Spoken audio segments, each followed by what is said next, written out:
నా స్టైల్లో veg biryani. First అయితే స్టవ్ ఆన్ చేసుకొని కడాయి పెట్టుకొని గీ వేసుకోవాలి. ఈ నెయ్యి నాకు ఐశ్వర్య ప్రేమతో పంపించిన నెయ్యి అనమాట. సో తను తలుచుకుంటూ తనకి థ్యాంక్స్ చెప్పుకుంటూ ఈ బిర్యానీ అనేది చేస్తున్నాను.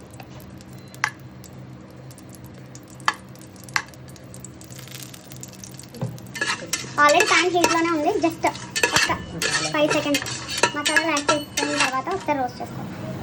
మీకు ఎంత ఇష్టం అయితే అంత. ఇలా గీలో కాజు ఇలా రోస్ట్ చేసుకుంటే టేస్ట్ అనేది ఇంకా ఎన్హాన్స్ అవుతుంది. ఓకే,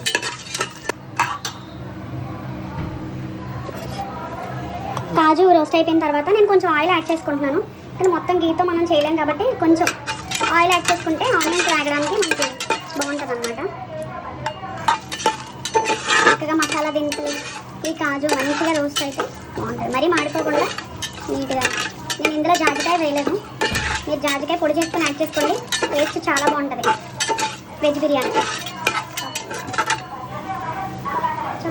దీని తర్వాత ఆనియన్స్ యాడ్ చేసుకోవాలి. ఎక్కువ ఆనియన్స్ ఉంటే టేస్ట్ చాలా బాగుంటుంది. మళ్ళీ చాలా తక్కువ వచ్చేసింది. ఇంకొన్ని యాడ్ చేసుకుంటాను. మిర్చి ఒక 3-4 అలా యాడ్ చేసుకుంటే సరిపోతుంది. ఈ ఆనియన్స్ వేగడంలోనే ఉంటుంది బిర్యానీ టేస్ట్ అనేది. సో ఆనియన్స్ మరీ బ్రౌన్ కాకుండా మాడిపోయేలా కాకుండా చక్కగా రోస్ట్ చేసుకుంటే బిర్యానీకి టేస్ట్ ఈ ఆనియన్స్ వల్లే వస్తుంది. అదే సీక్రెట్. మమ్మీ చాలా తక్కువ కట్ చేసింది ఆనియన్స్. సో నేను మళ్ళీ ఇంకొక 2 యాడ్ చేసుకున్నాను. నేను ఇక్కడ 2 గ్లాసుల బిర్యానీకి చేస్తున్నాను బిర్యానీ. ఇది ఈ గ్లాసు, ఇంత గ్లాసు అంటే ఇది ఖచ్చితంగా తవ్వ అంటారు కదండి, ఆ తవ్వ కొలతే ఈ గ్లాస్ కూడా అంతే బియ్యం పడుతుంది. దీంతో 2 గ్లాసుల వెజ్ బిర్యానీ అనమాట. దాంట్లోకి మనం ఆనియన్స్ కొంచెం పెద్దవైతే 2 సరిపోతాయి, చిన్నవైతే ఒక 4. వీటి నుండే టేస్ట్ యాడ్ అవుతుంది కాబట్టి ఆనియన్స్ కొంచెం డార్క్ అయ్యే వరకు కొంచెం రోస్ట్ చేసుకోవాలి. ఇక్కడ నేను రాజమండ్రిలో ఉంటే అన్నీ నేనే కట్ చేసుకుంటాను. ఇక్కడ కదా ఆ పంగిడిలో కదా, సో మమ్మీ కొన్ని తక్కువ కట్ చేసింది ఆనియన్స్ అదనమాట. సాల్ట్ యాడ్ చేసుకుంటున్నాను ఎందుకంటే ఆనియన్స్ త్వరగా బ్రౌన్ అవుతాయి. ఒక్కొక్కరు ఒక్కొక్క ఇష్టం. నాకైతే ఇలా ఆనియన్స్ వేసిన తర్వాత సాల్ట్ యాడ్ చేయడం ఇష్టం. కొందరు తర్వాత యాడ్ చేసుకుంటారు. చూసారా, ఈ స్టేజ్ వరకు ఈ బ్రౌన్ ఇలా అవ్వాలి. ఎందుకంటే కొంచెం రోస్ట్ చేసుకున్నా పర్లేదు, కానీ క్యారెట్స్ కూడా వేగేటప్పటికి నాకు టైం సరిపోతాయి. తర్వాత క్యారెట్స్ యాడ్ చేసుకోండి. ఇది ఒక ఫుల్ క్యారెట్ అంటే పెద్దదే, చిన్న ముక్కలు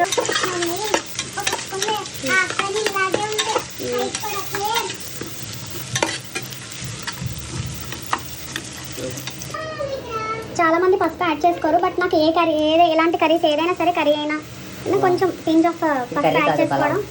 కర్రీస్లో కూడా యాడ్ చేసుకుంటే నాకు ఇష్టం అంటున్నాను. చాలామందికి వైట్గా ఉంటే ఇష్టం, నాకు కొంచెం యాడ్ చేస్తాను. ఇది ఆర్గానిక్ పసుపు, భారతీ ఫార్మ్స్. హైదరాబాద్ వెళ్ళినప్పుడు అక్కడ నుంచి తెచ్చుకున్నాను అనమాట. Veg pulao. Next tomatoes add చేస్తున్నాను. నేను 2 టొమాటోస్ యాడ్ చేసుకున్నాను, కొంచెం పెద్దగా. ఎక్కువ కూరగాయలు ఉండడం ఇష్టం వెజ్ పులావ్ అంటే నాకు. చాలామంది ఇంకా బీన్స్, మీల్ మేకర్ ఇవన్నీ యాడ్ చేసుకుంటారు. బట్ నాకు ఇక్కడ ఉన్న వాటితో సింపుల్గా ఇలా చేయడం ఇష్టం. తర్వాత అల్లం వెల్లుల్లి పేస్ట్ యాడ్ చేసుకుంటున్నాను. నాకు ఈ ఫ్లేవర్ ఇష్టం కాబట్టి నేను ఒక స్పూన్ యాడ్ చేస్తున్నాను. మీకు చాలా పాజిబిలిటీ ఉంటే మీ టేస్ట్ అలా యాడ్ చేస్తాను. అల్లం వెల్లుల్లి పేస్ట్ కొంచెం పచ్చివాసన పోయే వరకు కాస్త సేపు రోస్ట్ చేసుకోవాలి, వేగనివ్వాలి. తర్వాత వాటర్ యాడ్ చేసుకుంటున్నాను. నేను 2 గ్లాసెస్ మీకు తెలుసా అండి, యాజ్ యూజువల్గా 4 గ్లాసెస్.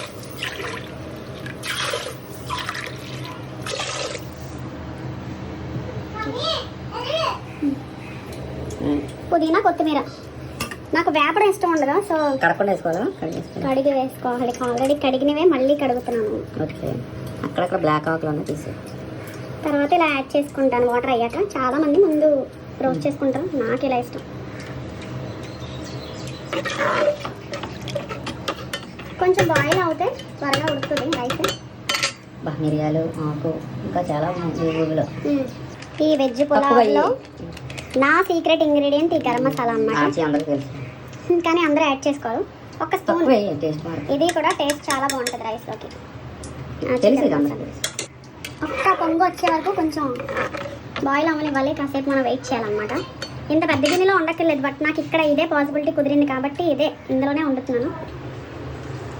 ఒకసారి ఆపి. ఆల్రెడీ నేను బియ్యాన్ని నానబెట్టుకున్నాను. నీళ్ళు వాట్ చేసుకొని యాడ్ చేసేసుకోండి.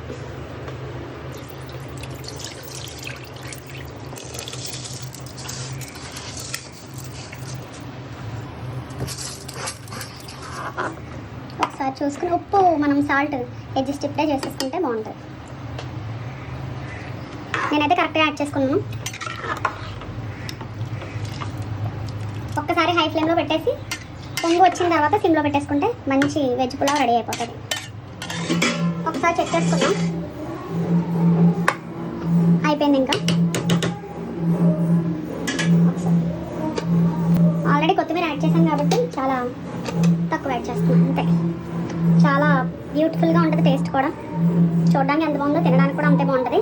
ఈ వెజ్ పులావ్ నా చేతి వంట ఎవరైతే తిన్నారో వాళ్ళందరికీ ఫేవరెట్ అనమాట. అంత ఇష్టం. ఉత్తి పులావే తింటారు.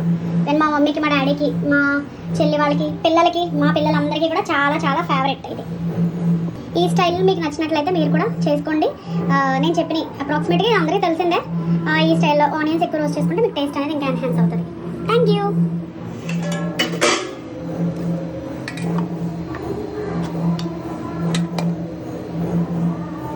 కాసేపు ఆగితే బాగుంటుంది కానీ నేను ఇంకా టేస్ట్ చూసేయాలని అనుకుంటున్నాను. Chicken curry best combination.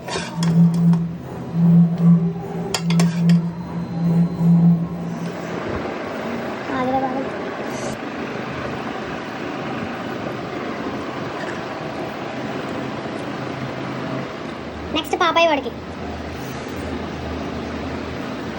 తిను, ముందు తిని నవ్వులి అప్పుడు చెప్ప.